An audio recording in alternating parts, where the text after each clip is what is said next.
Hello students, welcome मेरे YouTube channel R K chemistry में। आज हम लोग क्लास 12 सॉलिड स्टेट चैप्टर के 4th वीडियो लेक्चर में हैं। आज इस वीडियो लेक्चर में हम लोग सीखने वाले हैं क्लोज पैकिंग क्या होता है। क्लोज पैकिंग से पहले भी दो और टॉपिक सीखना होता है क्लास 12 में, जो कि है क्रिस्टल सिस्टम और ब्रेवियस लैटिसेस। क्रिस्टल सिस्टम के सातों क्रिस्टल सिस्टम को एक्सप्लेन करेंगे, ब्रेवियस लैटिस के 14 स्ट्रक्चर को एक्सप्लेन करेंगे, close packing in 1 dimension, 2 dimension, 3 dimension को एक्सप्लेन करेंगे और उसके बाद हम लोग वर्ड्स को एक्सप्लेन करेंगे, टाइप्स ऑफ वर्ड को एक्सप्लेन करेंगे और वर्ड्स रिलेटेड न्यूमेरिकल्स को इसी वीडियो लेक्चर में आज हम लोग कंप्लीट करने वाले हैं। तो ज़्यादा टाइम वेस्ट ना करते हुए हम लोग आज का क्लास स्टार्ट करते हैं। और उससे पहले यदि आप वीडियो को लाइक नहीं किए हैं, सब्सक्राइब नहीं किए हैं चैनल को, तो सब्सक्राइब कर लीजिए। तो चलिए क्लास को स्टार्ट करते हैं। आज के क्लास में सबसे पहला टॉपिक हम लोग का है क्रिस्टल सिस्टम क्या होता है। जैसा कि आपको पता है, हम लोग यूनिट सेल को पढ़ चुके थे। यूनिट सेल में टोटल जो यूनिट सेल होता है उसमें 6 पैरामीटर्स थे। तो उसके 3 एक्सियल डिस्टेंस था, डिफरेंट डिस्टेंस भी हो सकता है, सेम भी हो सकता है, 3 एज लेंथ कहते हैं इसी को, और 3 डिफरेंट एंगल्स था। वो तीनों एंगल डिफरेंट भी हो सकता है, सेम भी हो सकता है। तो on the basis of axial distance and axial angle between the edge between the edge के बीच में जो एक्सियल एंगल्स होगा या जो एक्सियल डिस्टेंस होगा, इसके अकॉर्डिंग टोटल यूनिट सेल को 7 अलग अलग सिस्टम में डिवाइड किया गया, जिसको हम लोग क्रिस्टल सिस्टम कहते हैं। इस क्रिस्टल सिस्टम में हम लोग को फर्स्ट पढ़ना है क्यूबिक क्रिस्टल सिस्टम के बारे में। जैसा कि आपको यहाँ पे स्ट्रक्चर में दिया हुआ है cubic crystal system. Cubic crystal system में टोटल पॉसिबल वेरिएशंस क्या क्या है, क्या क्या यूनिट सेल यहाँ पे पॉसिबल है। इसमें प्रिमिटिव यूनिट सेल हो सकता है, बॉडी सेंटर हो सकता है, फेस सेंटर्ड यूनिट सेल हो सकता है। यहाँ पे हमेशा तीनों एक्सियल डिस्टेंस इक्वल होगा। मतलब यदि हम एक यूनिट सेल का एज को स्मॉल ए, बी और सी मान लेते हैं और एज के बीच का जो एंगल बनेगा अल्फा बीटा गामा मान लेते हैं, तो a is equal to b is equal to c होगा यहाँ पे, और alpha equal to beta equal to gamma equal to 90 degree होगा। तो इस तरह से क्यूबिक क्रिस्टल सिस्टम के बारे में हम लोग जान जाते हैं, जहाँ पे कुछ एग्जाम्पल भी दिया हुआ है। NaCl, zinc blende, copper, KCl, diamond, ये सब सारा क्यूबिक क्रिस्टल सिस्टम का एग्जाम्पल है। क्यूबिक क्रिस्टल सिस्टम के बाद सेकेंड क्रिस्टल सिस्टम हम लोग को जानना है टेट्रागोनल क्रिस्टल सिस्टम के बारे में। यहाँ पे टेट्रागोनल क्रिस्टल सिस्टम, जैसा कि हम लोग पढ़ चुके हैं पहले भी, टेट्रागोनल क्रिस्टल सिस्टम में 2 तरह का पॉसिबल वेरिएशंस होता है, प्रिमिटिव और बॉडी सेंटर। यहाँ पे A is equal to b but B is not equal to c होगा, और alpha is equal to beta equal to gamma equal to 90 degree होगा। इसका example white tin, SnO2, titanium oxide, dioxide, calcium sulphate, ये सब सारा example tetragonal का है। Similarly इसी तरह से orthorhombic crystal system, hexagonal crystal system, rhombohedral crystal system, 6 में मोनोक्लिनिक क्रिस्टल सिस्टम और 7 में ट्राइक्लिनिक क्रिस्टल सिस्टम है। सारे के पॉसिबल वेरिएशंस के बारे में एक्सप्लेन किया हुआ है, सारा का एक्सियल डिस्टेंस एक्सप्लेन किया हुआ है, सारा का एक्सियल एंगल एक्सप्लेन किया हुआ है और एग्जाम्पल एक्सप्लेन किया हुआ है। यहाँ से मैं भी आपके कॉम्पिटिटिव एग्जाम में कुछ ऑब्जेक्टिव क्वेश्चन पूछा जा सकता है। तो आप यहाँ तक जो टॉपिक दिया हुआ है, इसमें तो समझने से ज़्यादा याद करने का टॉपिक है, इसको आप याद कर लेंगे और यहाँ से मैं भी ऑब्जेक्टिव क्वेश्चन पूछा जा सकता है। इस टॉपिक के बाद हम लोग आते हैं नेक्स्ट टॉपिक में, और वो नेक्स्ट टॉपिक हम लोग का है ब्रेवियस लैटिसेस के बारे में। ब्रेवियस लैटिस में आप देख सकते हैं कि टोटल जो क्रिस्टल सिस्टम था, इसमें पॉसिबल वेरिएशन टोटल 14 टाइप का होता है। मतलब यूनिट सेल को हम लोग 14 डिफरेंट वे में अरेंज कर मतलब स्ट्रक्चर को, यूनिट सेल के स्ट्रक्चर को एक्सप्लेन कर सकते हैं टोटल 14 डिफरेंट वे से, जिसको ब्रेवियस लैटिस कहते हैं। ब्रेवियस लैटिस का एक सारे तरह के यूनिट सेल को जितना भी पॉसिबल है सबको एक्सप्लेन कर दिए हैं। आप इस डायग्राम को बस देख लीजिए, देखने के लिए है, कभी याद करने का रिक्वायरमेंट नहीं पड़ेगा। आप वेरिएशंस को क्रिस्टल सिस्टम टेबल में ही सारा चीज़ याद कर चुके हैं, सारा चीज़ वहाँ से देख चुके, पढ़ चुके हैं। तो ये बस ब्रेवियस लैटिस के बारे में जानना है। आगे जो मोस्ट इम्पॉर्टेंट टॉपिक है चैप्टर का, क्लोज पैकिंग, यहाँ से ये टॉपिक हम लोग को एक्सप्लेन करना है। इस टॉपिक को डिस्कस कर लेते हैं। क्लोज पैकिंग होता क्या है? Close packing arrangement of constituent particle in such a manner that leaves minimum vacant space is called close packing. Close packing का मतलब जब कॉन्स्टिट्यूएंट पार्टिकल को आप अरेंज करते हैं तो इस तरीके से अरेंज करना है कि कम से कम खाली जगह को, कम से कम वैकेंट स्पेस को ये छोड़ रखे, कम से कम वैकेंट स्पेस क्रिएट करे। उस तरह के अरेंजमेंट को हम लोग क्लोज पैकिंग कहते हैं। क्लोज पैकिंग टोटल 3 तरीके से एक्सप्लेन किया हुआ है।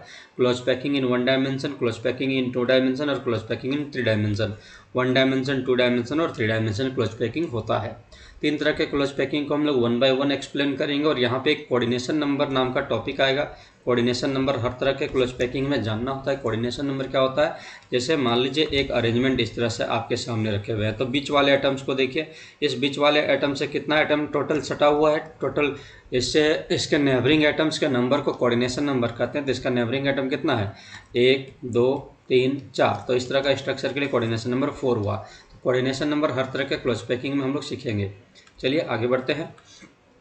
सबसे पहले close packing in one dimension. One dimension close packing में क्या होगा, in this case constituent particular arranged in row touching each other. इस तरह में close packing in one dimension जब होगा तो क्लोज अरेंजमेंट कंस्टिट्यूएंट पार्टिकल को इस तरीके से करेंगे कि एक दूसरे के साथ पार्टिकल्स सटे हुए रहेंगे और एक रो में अरेंज रहेंगे या एक सिंगल कॉलम में भी अरेंज हो सकता है। और यहाँ पे कोऑर्डिनेशन नंबर 2 होगा।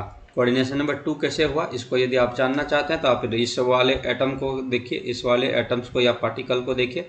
ये पार्टिकल से टोटल कितना पार्टिकल सटा हुआ है, इसका नेबरिंग पार्टिकल कहलाएगा, एक ये और एक ये, तो इसलिए इसका कोऑर्डिनेशन नंबर 2 हुआ। मतलब कोई भी एक पार्टिकल का जो नेबरिंग एटम होगा, नेबरिंग पार्टिकल्स होगा, उसको हम लोग कोऑर्डिनेशन नंबर कहते हैं। आपको यहाँ तक समझ में आ चुका होगा, है बहुत ही सिंपल सा टॉपिक। अब आते हैं क्लोज पैकिंग इन 2 डायमेंशन के बारे में। क्लोज पैकिंग इन 2 डायमेंशन क्या होता है, जब हम लोग 1 डायमेंशन क्लोज पैकिंग को एक दूसरे के ऊपर स्टैकिंग करते जाएं, चिपकाते जाएं और उससे जो स्ट्रक्चर बनेगा उसको 2 डायमेंशन क्लोज पैकिंग कहते हैं। जहाँ पे पहला स्ट्रक्चर आता है स्क्वायर क्लोज पैकिंग का। स्क्वायर क्लोज पैकिंग को हम लोग जान लेते हैं। स्क्वायर क्लोज पैकिंग क्या है, एक वैसा क्लोज पैकिंग जिसमें ये 1 डायमेंशन क्लोज पैकिंग था और इस 1 डायमेंशन क्लोज पैकिंग के जस्ट ऊपर में हम लोग सेकेंड रो को रखेंगे ऑफ 1 डायमेंशन क्लोज पैकिंग। मतलब 1 डायमेंशन क्लोज पैकिंग का पहला रो, 1 डायमेंशन क्लोज पैकिंग का दूसरा रो, इस तरह 1 डायमेंशन क्लोज पैकिंग का तीसरा रो। जब इस तरह से कोई क्लोज पैकिंग को अरेंज किया जाता है तो यहाँ पे जो स्ट्रक्चर बनेगा वो हम लोग का कहलाएगा square close packing. Square close packing नाम क्यों दिया हुआ है, क्योंकि जब इसके एक एटम से जुड़ा का जो नेबरिंग एटम होगा उससे उसके जो नेबरिंग एटम होगा इस एटम से सटे हुए एटम्स के सेंटर्स को मिलाएंगे तो एक स्क्वायर को फॉर्म करता है, इसलिए इसका नाम स्क्वायर क्लोज पैकिंग है। और यहाँ पे कोऑर्डिनेशन नंबर का वैल्यू 4 हो जाता है। अब यहाँ पे हम लोग थोड़ा सा और डिस्कस कर लें, इसको डिटेल में पढ़ लें तो ये जान सकते हैं कि स्क्वायर क्लोज पैकिंग में आप यहाँ पे देख सकते हैं, स्क्वायर क्लोज पैकिंग में इन दिस क्लोज पैकिंग, जो स्क्वायर क्लोज पैकिंग होगा सेकेंड रो को फर्स्ट रो के ऊपर में इस तरह से प्लेस करेंगे कि जो स्फीयर्स होगा सेकेंड रो का वो exactly above the those of first row के जस्ट अबव होगा, पूरा होगा, उसके ऊपर में रहेगा। और ये अलाइंड होगा horizontally as well as vertically, मतलब इधर से अलाइन है, इधर से भी सेम है और इधर से भी ये सेम है। ये हॉरिजॉन्टली और वर्टिकली अलाइंड भी रहता है। हॉरिजॉन्टली और वर्टिकली अलाइंड करने का मतलब आप इस तरह से समझ सकते हैं, ये और ये। तो इस तरह का जब अरेंजमेंट होगा तो फर्स्ट रो को यदि हम ए टाइप का रो समझे तो सेकेंड रो भी क्या होगा, ए टाइप का ही रो होगा और थर्ड रो भी क्या होगा, ए टाइप का ही रो होगा। इसलिए यहाँ पे जो अरेंजमेंट ऑफ पार्टिकल्स होगा उसको ए टाइप अरेंजमेंट कहते हैं। आपको ये समझ में आ चुका होगा। आगे बढ़ते हैं। स्क्वायर क्लोज पैकिंग के बाद नेक्स्ट टॉपिक आता है hexagonal close packing. Hexagonal close packing में कंस्टिट्यूएंट पार्टिकल के रो को 1 डायमेंशन क्लोज पैकिंग के कंस्टिट्यूएंट पार्टिकल के रो को स्टेगर्ड मैनर में इस तरीके से फिक्स करते हैं कि जो फर्स्ट रो का डिप्रेशन होगा, ये डिप्रेशन बन रहा है, इस डिप्रेशन में सेकेंड रो का पार्टिकल जाके फिट हो जाए। इस तरह से जब अरेंजमेंट बनेगा तो और उस समय हम लोग एक जो कोई भी सेंटर एटम से जो नेबरिंग एटम है सारे के सेंटर्स को मिलाएंगे तो हेक्सागोन का स्ट्रक्चर बनाएगा, इसलिए इसका नाम हेक्सागोनल क्लोज पैकिंग होता है। और इसमें ए लेयर, यदि फर्स्ट लेयर ए लेयर है और उसके बाद सेकंड लेयर लगा रहे हैं तो ये फर्स्ट लेयर सेकंड लेयर से डिफरेंट होगा और फिर third layer same a layer के जैसा ही हो जाएगा, इसलिए हम लोग इसको ए बी लेयर भी कहते हैं। ठीक है, तो यहाँ से और भी कुछ पॉइंट है वैसा तो हम लोग देख लेते हैं। लैंग्वेज कंप्लीटली लिखा हुआ है। In this close packing, hexagonal close packing में सेकेंड रो को हम लोग फर्स्ट रो के ऊपर में स्टेगर्ड मैनर में अरेंज करते हैं और इस तरीके से अरेंज करते हैं कि जो स्फीयर होगा फिट हो जाएगा depression of the first row. Second row का जो स्फीयर है फर्स्ट रो के डिप्रेशन में जाके फिट हो जाएगा। If the arrangement of square in the first row is called A type, यदि फर्स्ट रो के अरेंजमेंट को ए टाइप कहेंगे, then in the one in second row is different and may be called B type, और second row जो होगा वो इससे अलग होगा जिसको हम लोग बी टाइप कहते हैं। When the third row is placed adjacent to the second row, जब थर्ड रो को सेकेंड रो के जस्ट ऊपर में रखेंगे स्टेगर्ड मैनर में ही, तो इस समय ये aligned with those of the first row, ये फर्स्ट रो के जैसा अलाइन हो जाएगा। यहाँ पे हम लोग देख सकते हैं कि फर्स्ट रो, यहाँ पे फर्स्ट रो का पार्टिकल वो देखिए, जैसे ये फर्स्ट रो का पार्टिकल है, और इससे जब स्ट्रेट लाइन में, इससे जब हम लोग स्ट्रेट लाइन में एक लाइन उठाते हैं तो ये सेकेंड रो के जाके सेंटर से मिलता है। तो अलाइंड जो फर्स्ट रो होगा वो थर्ड रो के अलाइंड होगा वर्टिकली, और इस तरह से जो यहाँ पे जो अरेंजमेंट होगा उसमें दो डिफरेंट लेयर आपको दिखेंगे। दो डिफरेंट लेयर में कौन कौन लेयर दिखेंगे, एक फर्स्ट रो ए है तो सेकंड बी है, फिर ए है तो बी है। यहाँ पे अल्टरनेट लेयर जो होता है वो क्या होता है, सिमिलर होता है, इसलिए हम लोग यहाँ पे जो अरेंजमेंट होगा उसको ए बी टाइप अरेंजमेंट कहेंगे। और यहाँ कोऑर्डिनेशन नंबर को काउंट करना रहेगा तो 1 यहाँ से काउंट कर लेंगे, 2 काउंट कर लेंगे, 3 काउंट कर लेंगे। यहाँ पे यदि कोऑर्डिनेशन नंबर की बात करें तो इस एटम से हम लोग देखते हैं 1 का 2 3 4 5 6, टोटल 6 स्फीयर टच है, इसलिए इसका कोऑर्डिनेशन नंबर 6 हो जाएगा। अब next topic, close packing in 3 dimension, most important है। 3D एनिमेशन के थ्रू ही आप इसको समझ सकते हैं। 3D एनिमेशन भी आपको जस्ट अभी कुछ देर में शो करेंगे। जब ये वीडियो थ्योरी लेक्चर खत्म होगा तो आज का एनिमेशन लास्ट में दिए हुए हैं, तो एनिमेशन को लास्ट में ज़रूर देखिएगा। 3 डायमेंशन क्लोज पैकिंग में, 3 डायमेंशन क्लोज पैकिंग में, क्लोज पैकिंग 3 डायमेंशन दो तरीके से होता है, एक में स्क्वायर क्लोज पैकिंग से और एक में हेक्सागोनल क्लोज पैकिंग से। स्क्वायर क्लोज पैकिंग में जब हम लोग अरेंज करेंगे कोऑर्डिनेशन नंबर 6 आएगा, लेकिन यहाँ पे कोऑर्डिनेशन नंबर 12 आएगा।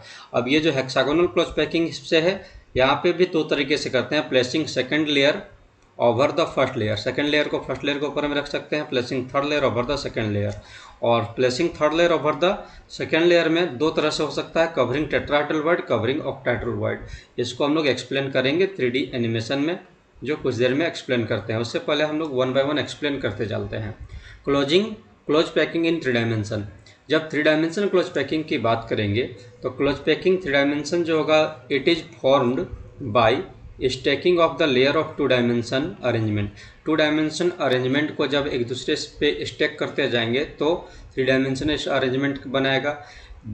3 डायमेंशन क्लोज पैकिंग पहला जो तरीका है उसमें हम लोग 2 डायमेंशन स्क्वायर क्लोज पैकिंग को स्टैक करेंगे, तो इससे क्यूबिकल क्लोज पैकिंग का फॉर्मेशन होगा, इसको हम लोग क्यूबिकल क्लोज पैकिंग कहेंगे, जिसका डायग्राम कुछ इस तरह से है। यहाँ पे 2 डायमेंशन क्लोज पैकिंग का फर्स्ट लेयर और उसके बाद 2 डायमेंशन क्लोज पैकिंग का सेकंड लेयर, उसके जस्ट अंदर ये फर्स्ट लेयर है, ये सेकंड लेयर है, ये थर्ड लेयर है, ये 4 लेयर, फर्स्ट सेकंड थर्ड 4। यहाँ पर पूरी तरह से हॉरिजेंटली और वर्टिकली अलाइन रखना है। और यहाँ यदि आप देखेंगे तो इसको क्यूबिकल क्लोज पैकिंग कहते हैं, शॉर्ट में CCP बोला जाता है, क्यूबिकल क्लोज पैकिंग। और क्यूबिकल क्लोज पैकिंग में हर पार्टिकल टोटल 6 पार्टिकल से मिला हुआ है अपने लेयर में। यहाँ पे अपने लेयर में हर पार्टिकल 4 लेयर से 4 डिफरेंट पार्टिकल से मिला हुआ है, एक फ्रंट पार्टिकल होगा, एक बैक पार्टिकल होगा। इस तरह से टोटल कोऑर्डिनेशन नंबर यहाँ पे 6 होगा। कोऑर्डिनेशन नंबर की बात करेंगे, टोटल कोऑर्डिनेशन नंबर कितना होगा, 6 हो जाएगा। आगे देख लेते हैं कोऑर्डिनेशन नंबर 6, यहाँ तक आपको समझ में आ चुका। अब इसके बाद हम लोग आते हैं हेक्सागोनल क्लोज पैकिंग में, 3 dimension close packing from 2 dimension hexagonal close packing structure. तो यहाँ आप इस तरह का स्ट्रक्चर को देखेंगे, यहाँ पे स्टेगर्ड मैनर आपको पता है, जैसा 2 डायमेंशन क्लोज पैकिंग में किए थे, ए लेयर होगा, फिर उसके बाद बी लेयर होगा, फिर ए लेयर होगा, फिर बी लेयर होगा। यदि हम ए लेयर की बात करेंगे तो एक लेयर टोटल 6 डिफरेंट एटम से जुड़ा हुआ था, 4 5 6, और इस तरह से अपने लेयर में 6 पार्टिकल से अटैच्ड है, उसके ऊपर वाले लेयर से 3 पार्टिकल से अटैच रहेगा, यहाँ 3 पार्टिकल नीचे 3 पार्टिकल से, टोटल कितना हो जाएगा कोऑर्डिनेशन नंबर। इस तरह के स्ट्रक्चर में कोऑर्डिनेशन नंबर 12 हो जाता है, जो हम डायग्राम में देख सकते हैं। यहाँ पे आपका डायग्राम में क्लियरली दिखाया गया है कहाँ पे 12 कैसे हुआ। देखिए यहाँ पे आपका इस जगह पे आपको ध्यान से देखना है, ये रेड कलर का जो पार्टिकल है उससे टोटल 1 2 3 4 5 6 अलग अलग पार्टिकल सटे हुए हैं। और ऊपर वाले लेयर में जब इसको फिट करेंगे तो 1 2 3 होगा और नीचे के लेयर में भी 1 2 3 होगा। इस तरह से टोटल जोड़ देंगे तो 12 कोऑर्डिनेशन नंबर आ जाएगा। तो 3 डायमेंशनल क्लोज पैकिंग जब हेक्सागोनल क्लोज पैकिंग से बनता है तो उसका कोऑर्डिनेशन नंबर 12 होता है, और यही यदि स्क्वायर क्लोज पैकिंग से बनता है तो उसका कोऑर्डिनेशन नंबर कितना होता है? 6 होता है। अब आता है वॉइड क्या होता है। देखिए बहुत ही सिंपल सा टॉपिक है वॉइड। जब हम लोग स्फीयर्स को अरेंज करेंगे तो बीच का जो वैकेंट स्पेस क्रिएट होगा, जो खाली जगह क्रिएट होगा, उसको वॉइड्स बोलेंगे। वॉइड्स का स्टेटमेंट लिखे हुए हैं हम लोग कि the empty space left between close packed sphere is called void. जो खाली जगह बच रहा है क्लोज पैक्ड स्फीयर के बीच में उसको वॉइड कहते हैं। There are 2 type of void. Void 2 तरह का होता है, जिसमें हम लोग एक को टेट्राहेड्रल वॉइड बोलेंगे और दूसरे को ऑक्टाहेड्रल वॉइड बोलेंगे। टेट्राहेड्रल वॉइड को पहले डिफाइन कर लेते हैं। एक वैसा वॉइड जो 4 स्फीयर से घिरा हुआ रहता है, surrounded by 4 sphere and lies at the vertices of tetrahedron. और ये टेट्राहेड्रॉन, इस तरह का स्ट्रक्चर को टेट्राहेड्रॉन कहते हैं। इसका जो वर्टिसेस होगा, इसका जो कॉर्नर पॉइंट होगा, यहाँ पे ये सारा स्फीयर प्रेजेंट रहेगा। इस तरह से जो वॉइड क्रिएट होगा उसको हम लोग टेट्राहेड्रल वॉइड कहते हैं। टेट्राहेड्रल वॉइड में रेडियस रेशियो मतलब वॉइड का और जो पार्टिकल्स होगा उसका इस रेडियस, जो स्फीयर ऑफ रेडियस और void of radius of void और रेडियस ऑफ स्फीयर का जो रेशियो होगा वो 0.225 का होगा। हम इन लोग इसको डिराइव भी करेंगे इसके नेक्स्ट वीडियो में। आगे बढ़ते हैं। जिस तरह से टेट्राहेड्रल वॉइड को आप पढ़ें, ऑक्टाहेड्रल वॉइड टोटल 6 स्फीयर से सराउंडेड रहेगा और ऑक्टाहेड्रॉन के कॉर्नर्स में, ऑक्टाहेड्रॉन के वर्टिसेस में सारे वॉइड्स प्रेजेंट रहेंगे। ऑक्टाहेड्रल वॉइड का डायग्राम ये है।